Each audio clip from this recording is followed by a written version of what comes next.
A brand can live as a slice in a particular moment, particular context, as a service or as a distraction or as an entertainment. It can be all those things. But it can also be an environment. A brand can be an environment. Look at the Apple Store. Look at Netflix. These are environments that people get lost in and spend a lot of time in.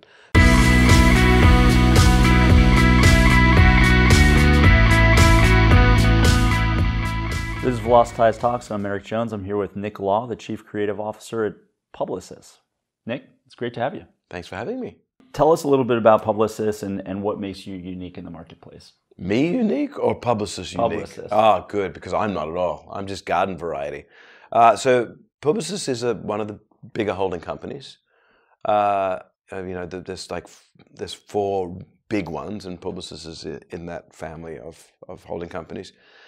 I think the thing that makes it different is if you look at the full stack of solutions that it offers, it has this sapient piece which is closer to consulting and business transformation than maybe some of the other holding companies. So that would mean that between, on one end of the spectrum, the big comms agencies that are in the group, and then in the middle you've got media, and you've got places like Digitas, which are more full service. And then you've got Sapient, which has this this digital business transformation discipline. And if you can connect all of them, then I think that you could argue that Publicis has the broadest set of solutions of the holding companies. Do you think so to draw an analogy from the media world, the 24-hour news cycle has made it, has had, you could argue a harmful effect on the news. Yeah. Less investigative reporting, less really deep second-day stories and that type of thing.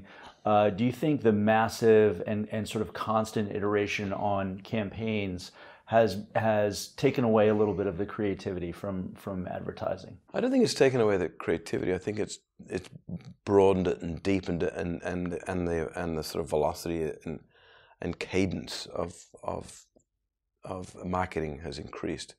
I will say, though, that I think that since a lot of the mediums that we now work with as creative marketers have only been around for a few years, I do think that the ability to master those mediums is still, maturing. I think it's true of any relationship between creativity and technology, is that when a technology first comes out, creative people have to use it a lot before they develop a new grammar. And so I think that what will emerge out of this period of intense invention will be more mature grammars and more mature, more sophisticated use of this technology. And I think that, so I'm optimistic about most of these things. And in the same way that the media environment is readjusting to this new reality. If you look at music as the canary in the coal mine for the media industry, primarily because the music file is the smallest and you could share it on a dial-up modem. Mm-hmm. And so that was the first industry to be profoundly affected. And what happened was the industry shrunk by a third. And it was rebuilt in many cases by different players on a different foundation. And as it happens, I think the music industry is only now getting back to sort of pre-disruption size. But it did figure out how to rebuild itself and become a new industry. And I think we're finding ourselves in this position in a lot of other media industries where we're in the middle of this sort of chaos and we're trying to figure a lot of out. And so some of it is not working very well, and we haven't figured out how to go from the old model to the new model. So we have a new model which is not completely constructed and an old model which is being deconstructed.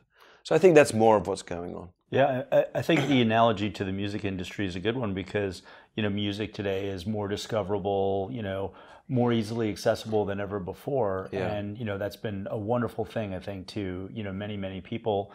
As you look at the various channels and the various technologies, which are the ones that are most exciting to you in your role as creative officer? Well, if I think about the newest technology, I think you can go on one end of the spectrum. There's something as simple as voice. So voice is, I think, on the verge of becoming so mass that as a marketer you can't ignore it, right? And it's a very simple thing.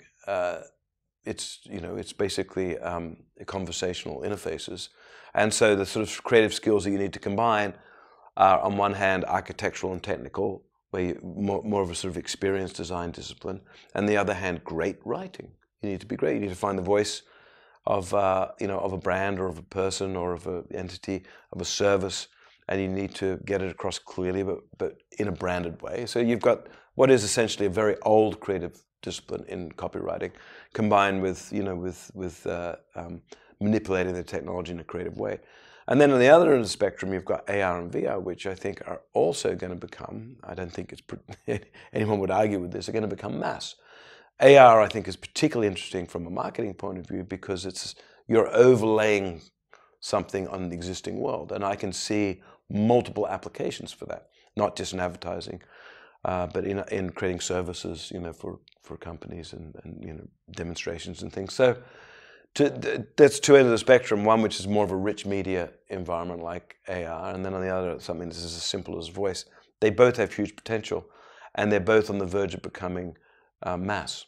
You mentioned voice. I'm really, really curious. How on earth, given these various, intermediary products like Alexa or, Google Home and things like that, how do you think about branding on a voice shelf? Well, I think you need to think about it in the same in the same way you think about any sort of branding. You've got to find we talk about what's a brand's voice. We've been talking about that for decades, and now we literally have to come up with one. I think where it expresses itself is less at the sort of at the high level brand position. It's more at a service level. So I think in hospitality, for example, we're sitting here, in a hotel room, and your interaction with this hotel more and more is going to be with some sort of conversational interface. And so it'll be a service. That would be a service voice. It would be a voice that is trying to help you, and figure out what you want to do next and what services you want to do. And that's a very different thing to a voice that's selling a particular product through one of these voice assistants. So it's going to depend on, I think, in the same way that marketing, you can divide up, from tactical to sort of high-level brand. I think the same would be true of how we approach voice. You came into Publicis at a time where the company was doubling down on creativity, and at the same time, making huge investments in its AI platform, Marcel. Tell us how the whole thing is going. And those two things are related, obviously. If you look at the explosion in invention that's happened since the internet, you could attribute it to the fact that we've just connected a lot of different ways of thinking, right? And even in a place like here in South by, most of the technologies that you see that appear as an app on your phone are a combination of a few existing technologies combined in a way to make a new technology. So the web as a connection engine is the thing that drives a lot of creative thinking. Divergent ways of thinking coming together to make a third way of thinking. And I think that is a principle on which Marcel is built. Publicis is 80,000 people across multiple disciplines. It's just a rich environment of different companies and disciplines and aptitudes. And by connecting them, we should be more creative. So they're related in that respect. And obviously there's a lot of other things in that platform which will be more mundane and more, more like enterprise software. But the real value of it comes from connecting people and creating new things through those connections. So, in fact, that's what your South by panel is all about, right? It's about, AI and sort of making it more, how it's going to make experiences more human. Tell us a little bit more about that. So my presentation it's about creativity at this particular moment. So as I said, you could characterize this moment as a hockey stick of invention that's happening as a result of the internet. And as I mentioned before, creativity is the act of taking a medium and a technology and mastering it and doing something interesting on it. And in the past, because the cadence of invention has been decades long in many cases, we had time to figure out how to use radio, how to use TV, even how to use early film. It took decades for us to go from using an old grammar in a new technology to a technology that takes advantage, or to a grammar that takes advantage of the technology. And so what's interesting now, I think, is that we're at a point where the proliferation of new mediums is happening so quickly that it's very difficult for us as creative people to catch up and master them. And so what you see is a lot of work out there, creative work, which is using old grammar in a new context. So something that's been as explosive as Instagram stories, I don't think we've figured the grammar, how to do that really well. And so what you see is sliced up TV, or images or something. We're using, it's still incredibly interesting and effective, but I would argue that we're at a point now where because things are changing so quickly, the creative people need to imagine the future and be a part of that, of crafting how to use these technologies. We've gone through that process a little bit with the internet itself, right? Where you always start with what you know. We basically just took paper forms and slapped them online. Yeah, that's right. Yeah, hyperlinked brochure. Exactly. Yeah. And then we've gone through various iterations. Some even predicted the demise of the sort of the .com web page as Facebook and various other social media platforms came out. What does the digital experience of the future look like? Because it's the one area where brands kind of control the entire experience, soup to nuts, and that it can bring all these audiences from different channels back to a site that, again, they have complete visibility over. Yeah. Well, I think you can have things on happening, paradoxical things happening in parallel. So I do definitely think at the time everything's become fragmented. There is, as you said, still the ability to stitch those things together in one place, and how we go from these different by experience a slice of a brand and then being immersed by a brand. I think both of those things are going to be true. There is the conventional wisdom is that with our attention span have become really short because of all of this fragmenting. It's not entirely true. It's definitely true that while I'm waiting for an elevator, I'll look at a video, a 5-second video as I wait. But then I'll go home and I'll watch 3 seasons of Game of Thrones in one sitting. Mm-hmm. So this sort of idea of binging and snacking can happen in parallel. I think it's true also of how a brand lives in the world. A brand can live as a slice in a particular moment, particular context, as a service or as a distraction or as an entertainment. It can be all those things, but it can also be an environment. A brand can be an environment. Look at the Apple Store. Look at Netflix. These are environments that people get lost in and spend a lot of time in. So I think that depending on what the brand is, incidentally, that's the other thing that's changed.